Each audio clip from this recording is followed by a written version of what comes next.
Benim dizlerim de ağrıyor kızım, böyle gidemiyorum. Hastaneye gidince merdiven çıkamıyorum. Öyle yapıştı. Evet. Harikasın.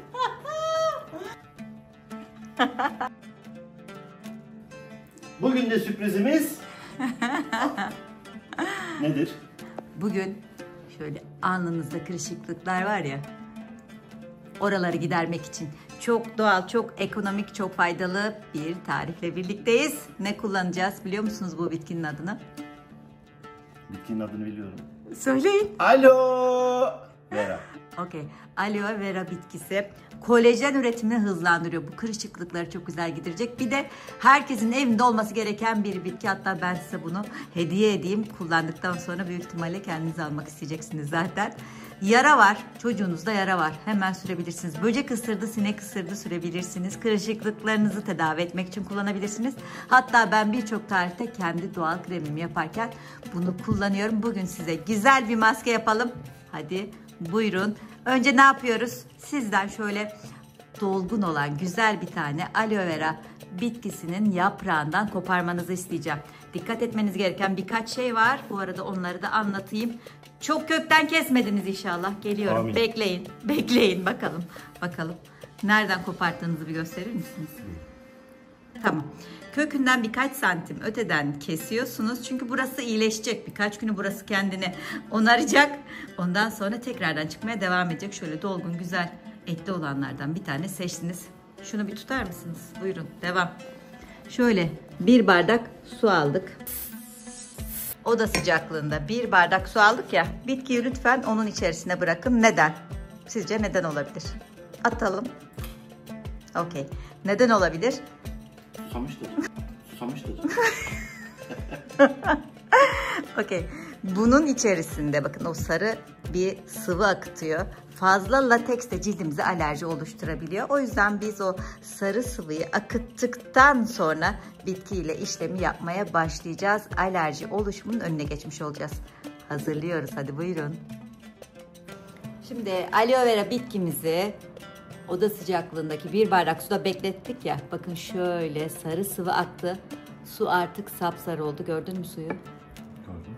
İşte o fazla lateksi atmış olduk. Şu bardağı kaldırabilir misin? Şöyle temiz su getirdim. Yaprağımızı buraya atalım. Bitkimizi bir temizleyelim. Kaldıralım.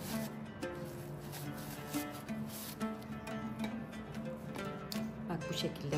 İnce kısmını atıyorum. Kenarlarını açıyorum. Bu bitkiye bir alışırsan sürekli bundan evde bakmak isteyeceksin. Çünkü her derde deva. Kolajen üretimini arttırıyor. Kırışıklıkları gideriyor. Sinek, böcek, ısırıklar. Bunlara çok iyi geliyor. Şöyle daha kalın bitkiler var. Onlarda daha güzel de böyle dolu dolu jel elde ediyorsun. Bu biraz ince bir bitki. Harika. Fazlalıkları atalım. Yapmak ister misin? Elinden görünmüyor. Koca ellerinden görünmüyor yaptığım. Olur, yap, dene. Bunu ben pürüzsüz hale getireceğim. Nasıl yaparsın? Oğlum tersime geliyor, ben sola al.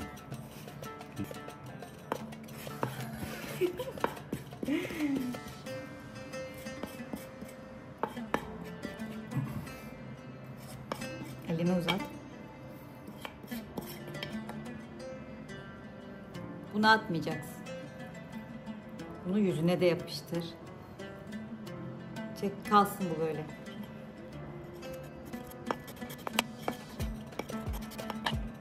Aloe vera jelimiz hazır. Yaklaşık bir tatlı kaşığı aloe vera jelinden bir kaba alıyorum.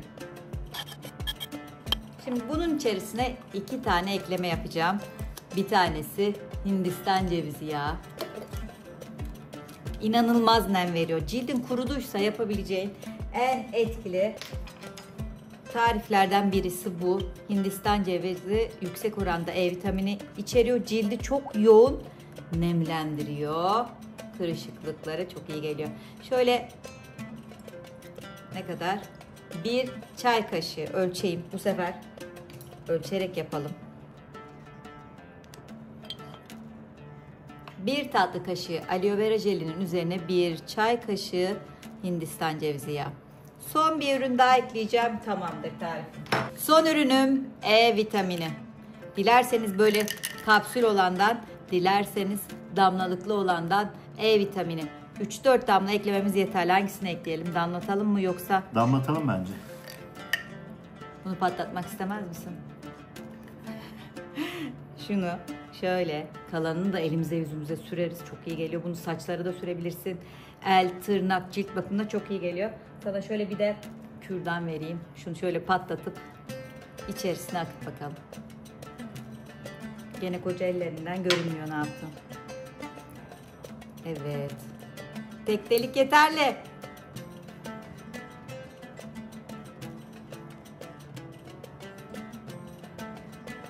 Tamam, yeter. Kalanını ben kullanırım. 4 damla yeterli. Ben kalanıyla kendi bakımımı yapacağım çünkü. Bunu karıştırıyoruz, tamamdır. Tek kullanımlık yaptık arkadaşlar. Böyle çok güzel, çok yoğun, çok hızlı etki gösteren bir tarif. Şimdi senden bir şey isteyeceğim. Hazır mısın? Evet. Peki. Önce şunu şöyle. Şimdi tarifimizi hazırladık. Maskeyi cildimize uygulamadan önce şöyle cildimizi temizleyelim. Bunu da neyle yapabiliriz? Sodayla. Sodayla şöyle cildimizi bir temizleyelim. Bir pamuk pede sodadan biraz dökelim. Her yeri batıralım. Şimdi bir tarafını kullandık. Diğer tarafını çevirelim pamuk pedin. Birinci aşama cildimizi temizledik. İkinci aşama maskeyi uygulamadan önce şöyle cildimize biraz masaj yaparsak, dilerseniz böyle masaj aletleriyle, dilerseniz parmaklarınızla masaj yaparsanız maskenin emilimi daha yüksek olacaktır. Şimdi hazırlıklarımızı yaptık. Özellikle alın bölgesindeki o derin kırışıklıklar var ya, şu yaşlı arkadaşımızı daha genç hale getirmemizi sağlayacak olan maskemizi uygulamadan önce temizledik. Soda pamuk yaptık. Sonra masaj yaptık. Şimdi maskeyi uygulayabiliriz. Benim dizlerim de ağrıyor kızım. Böyle gidemiyorum. Hastaneye gidince merdivene çıkamıyorum. Onunla ilgili tariflerimiz de var. Onlara da bakabilirsiniz. Şimdi maskeyi uygulayalım. Hazır mısın? Hazırım. Evet. Şimdi avucunu aç. Önce bir ellerini göreyim. Ellerinde aloe verayı beklettin. Beklettiğin kısım çok daha iyi. Hemen yıkamana gerek yok. Bu kalabildiği kadar kalsın. Güzel. Şimdi yukarı kaldır ellerini lütfen. Avucunu aç. Avucunu aç böyle. Dökeceğim. Bu yaptığımız maskeyi avucuna dökeceğim. Hazır mısın? Böyle biraz sümük gibi olacak. Jel şeklinde olduğu için. Bunu yüzüne uygulayacaksın. Evet. Kalanını ben kullanırım. Evet. Avucunu kaldır lütfen biraz. Yüzüne yapıştır bunu. Komple elini yüzüne al. Öyle yapıştır. Evet. Harikasın. İşte bu. Konuşma, ağzını açma, dökme. Harikasın. Evet. Cildimizi temizledik. Biraz masaj yaptık. Ve hazırladığımız tarifi sürdük. Göz altlarına da sür. Bak bu tarifi göz altlarına yoğun şekilde sürebilirsin. Bu hem bir maske hem bir krem. İstediğin kadar cildinde bekletebilirsin. Süper masaj yapmayı da öğrendim. Peki kendinize bakarken sadece böyle cilt bakımlarıyla, maskelerle, kremlerle mi güzelleşiyorsunuz? Ne yapıyorsunuz başka? Kendime bakamıyorum şu anda. Bakamıyor musun? Gözlerim kapalı. Gün içerisinde neler yapıyorsunuz? Bol su içiyoruz. Süper. Güzel besleniyoruz. Temiz besleniyoruz. Evet. Fazla karbonhidrat almıyoruz. Evet. Gluten problemimiz varsa yemiyoruz. Evet. That's all. Evet, şu kalan aloe vera jellerin göz altlarınıza yerleştirdim. Sadece bu bile, bakın şu göz kenarındaki kırışıklıklar var ya, onlara çok iyi gelecektir. Yapış yapış oldu biliyorum. Birazdan cildiniz neme doyacak. Şu kırışıklıklar var ya, onları azaltmada en etkili, en güzel tariflerden biri bu. Hatta şu sakalınızı kesmiyorsunuz ya hiç. O sakal bakımınızı da yapacak gerçekten. Ya Saçını bozardım ama sonundan korkuyorum. Saçlarınıza da sürebilirsiniz. Saç, sakal, tüm yüze sürebilirsiniz. Şu elinizde kalanları böyle yapmayın. Ellerinize sürün bakalım bir. Ben de şu kalanını alıyorum. Ellerinize, dirseklerinize, dizlerinize, ayaklarınıza, tüm vücudunuza uygulayabilirsiniz. Kaldır ellerini. Süpersin. Kaldır kolunu, dirseğine. Kaldır, kaldır, kaldır. Kaldır. Yapıştırabilirsin. Bak şuralarda sivilcelenmeler olmuş. Kaldır. Böyle kal. Harikasınız. Çok güzel oldu. Böyle kal.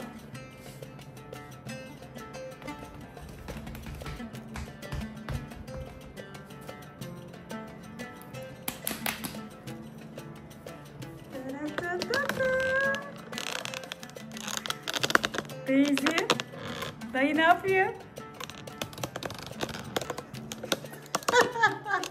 Maskeyi yüzümüzde ne kadar beklettik? Yarım saat. Çık. 1 saat. Çık. Ya. Bu maskeyi cildinizden hemen çıkartmanıza gerek yok. Dilerseniz akşam sürüp sabaha kadar cildinizde kalmasını sağlayabilirsiniz. Hiçbir yan etkisi yok. Oldukça faydalı. Ama en az yarım saat cildinizde bekletin. Ve sonra önce ılık sonra soğuk suyla bir güzel yıkayın. Ve çıkarttığınızda muhteşem sonuç. Umarım beğenirsiniz. Hoşçakalın. Tuz ver şöyle yan dönmüş ya. Kahveni içsene, kahvenin bunu. Bunu da sonuna koyayım. Güzel miyiz? Çok güzeliz. Maşallah. Peki kanalımızın adı neydi? Tekrar sizden alalım. Hobby Fan. Okey. Hepinizi Hobby Fan YouTube kanalımıza bekliyoruz. Buraya birkaç video daha ekleyeceğiz. İzlemediyseniz onları da izleyin. Kanalımıza abone olmayı unutmayın. Bildirimleri açıp de videolarımızı beğenip sevdiklerinizle paylaşmayı unutmayın. Cildimizin son halinde görelim mi? Nasıl hissediyoruz? Güzel. Çok daha iyi.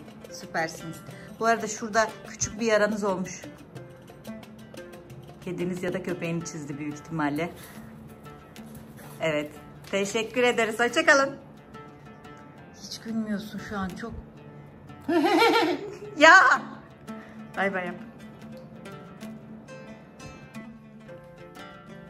Bugün de Alo.